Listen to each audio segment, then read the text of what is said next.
Happy Sabat po sa ating lahat. Malugod ko pong pinapaalam po sa inyo ang Sabat lesson po natin sa araw na ito ay pinamagatang ang kwento ni Habakuk. Marami sa atin tulad ni Habakuk na laging sinisisi ang Panginoong Diyos kung bakit hinahayaan ng Panginoong Diyos ang mga tao na gumawa ng masama at hinahayaang may mangyaring masama sa ibang tao.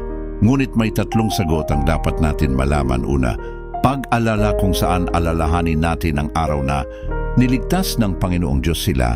Moises nang hatian niya ang dagat at pinalaya ang mga taga-Israelita at ang iba pang bagay na ginawa ng Panginoong Diyos sa unang panahon. Ipangalawa, pagtanggap kung saan kailangan nating tanggapin na ang lahat ng yun ay ginawa ng Panginoong Diyos. At ang pangatlo, tiwala kung saan kailangan nating magtiwala sa Panginoong Diyos kung bakit ang lahat ng bagay dito sa mundo ay may dahilan tiwala na dapat tayong maghintay sa muling pagbabalik ng Panginoong Hesus Kristo at huhukuman ng lahat ng may kasalanan ayon sa kanilang mga ginawa. Sabi nga po sa Juan 5:27 hanggang 29, at binigyan niya siya ng kapamahalaang makahatol sapagkat siya'y anak ng tao.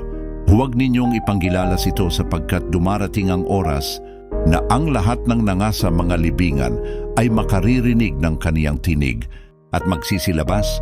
Ang mga nagsigawa ng mabuti ay sa pagkabuhay na maguli sa buhay, at ang mga nagsigawa ng masama ay sa pagkabuhay na maguli sa paghatol.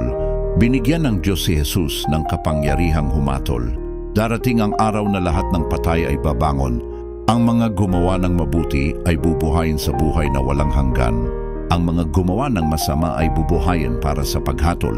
Maraming salamat po sa lahat ng kapatid natin sa iglesia ang nakinig ng Sabbath lesson po natin sa araw na ito. Naway sumainyo po ang Panginoong Diyos. God bless po sa ating lahat. Amen.